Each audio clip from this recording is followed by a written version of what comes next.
नमस्कार दोस्तों, मैं अपने पारंपरिक कहानियों में आपका स्वागत करती हूँ। तो आइए इस वीडियो के माध्यम से हम आपको सुनाएंगे शीत और बसंत की कहानी। ये वीडियो देखने से पहले आप हमारे चैनल पर जुड़ जाइए।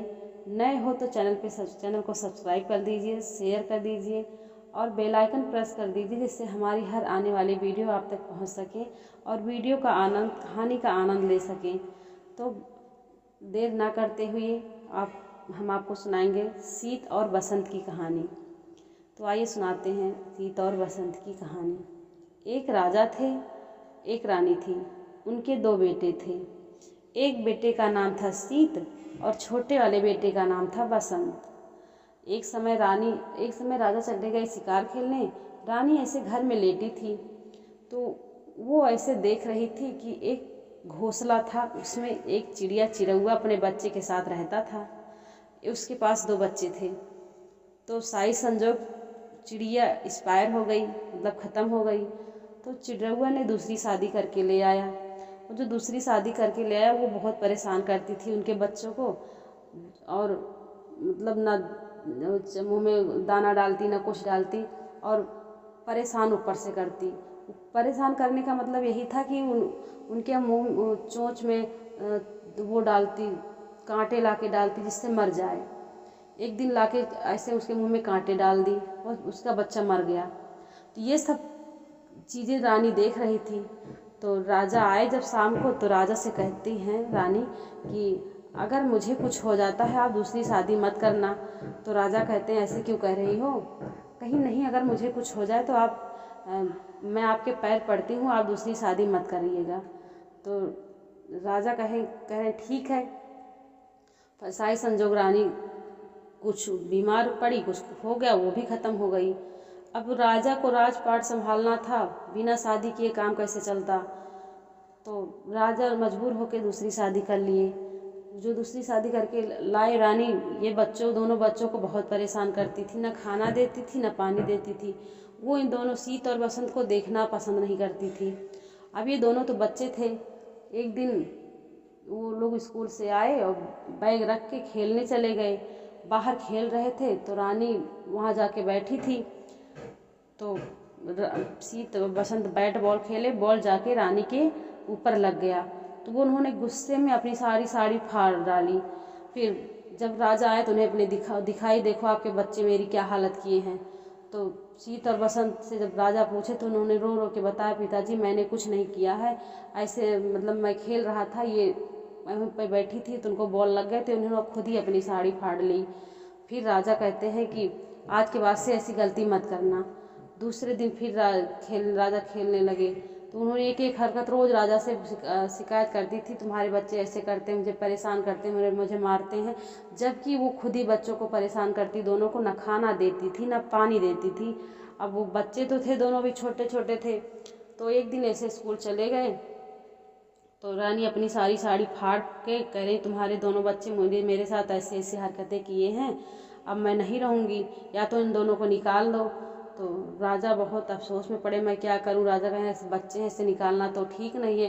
तो वो दरवाजे पे लिखवा दिए तिलाक। इसका मतलब होता है कि कसम, मतलब बच्चे अंदर ना आ सकें। तो बड़े वाला तो जो शीत थे वो थोड़ा समझदार थे, छोटे बच्चे थे वो थोड़ा चंचल था, जो बसंत था वो थोड़ा चंचल टाइप का था। और वो जब स्कूल से आए तो भूख प्यासे रहते बच्चे अंदर ही भागते, तो उन्होंने देखा नहीं। लेकिन बड़े वाले बच्चे की नज़र, जो शीत थे उनकी नज़र उस पर पड़ गई। तो कहते भैया अंदर मत जाओ, देखो हम लोग के लिए ये लिखवाया गया है, हम लोग चलो अब। तो कहते बसंत कहते भैया इसका मतलब क्या है? तो शीत बोलते बसंत इसका मतलब है हम लोग अंदर नहीं जाएंगे, कसम लिखवा दिए पिताजी ने। तो कहीं क्या करेंगे। तो शीत और बसंत निकल गए घर से। गए एक, उन लोग को भूख प्यास से बहुत पीड़ित थे, गए एक आम का पेड़ था उसके नीचे बैठ गए। आम में पेड़ में फल लगा था और बसंत शीत के पैर पे सिर रख के सो गए।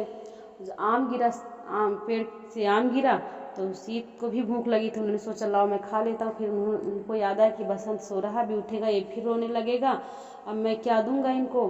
तो वो आम रख देते हैं बसंत के लिए, खुद पानी पी लेते हैं। उसके बाद उन लोग गए नदी के किनारे, वहीं कुटिया बनाकर जंगल में वहीं रहने लगे और एक गाय रख लिए और गाय की सेवा करते और वहीं कुटिया बनाकर अपना रहते थे दोनों भाई। ऐसे रहते रहते थोड़ा बड़े हो गए तो किसी देश का राजा जा रहे थे अपनी शादी, लड़की की शादी के लिए वर खोजने। तो इन दोनों को देखे, दोनों सुंदर तो थे, राजे के बेटे थे, सुंदर थे।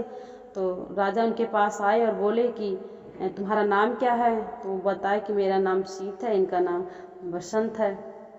तो कहें कि तुम्हारे माता पिता कहाँ रहते हैं, क्या नाम? कहे मेरे पास, हम लोग के पास कोई नहीं है, यही हमारी गाय माता हैं।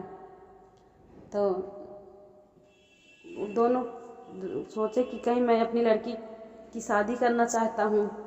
तो बोले कि मेरे पास ना घर है ना कुछ है, मैं शादी कैसे करूँगा? तो राजा कहते हैं मैं तुम लोग के लिए घर बनवा दूँगा। राजा ने उनके लिए खूब अच्छा सा महल बनवा दिया जंगल में। अब अच्छे से रहने लगे, खुशी खुशी। राव खूब बढ़िया घर बनवा दिए, शादी कर दिए दोनों की।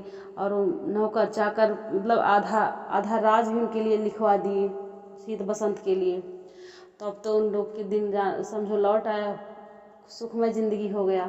इधर राजा और रानी, उनकी कंडीशन बहुत ख़राब हो गई, यहाँ तक कि भीख मांगने के कगार पे आ गए। एक दिन राजा ऐसे भीख मांगते मांगते पहुँचे, जाके गए उस जंगल में पहुँचे। उनको लगी थी भूख। बोले कि देखता हूँ यहाँ कोई एक महल दिख रहा है, कोई राजा का ही घर लगता है। तो राजा उन पहुँचे नीचे, नौकर से कहते मुझे भूख लगी है। तो ऊपर से वो जो शीत थे देख के अपने पिताजी को पहचान लिए। फिर उन्होंने नौकर से बोला कि जो आदमी नीचे आया उसको मेरे पास ले आओ। तो वो लेके नौकर गया, लेकर आपको राजा बुला रहे हैं। कहे तो इनको तो हो गया कि मैंने कोई अपराध भी नहीं किया है, राजा मुझे क्यों बुला रहे हैं। जब राजा ने शीत को देखा तो उनकी आंखें से आंसू छलकने लगे, उनको गले लगा लिया। बोले कि बेटा मैं अपनी तरफ से कुछ नहीं किया हूँ, तुम्हारी माता जी के कहने पे ही सब कुछ किया है, मुझे माफ़ कर दो।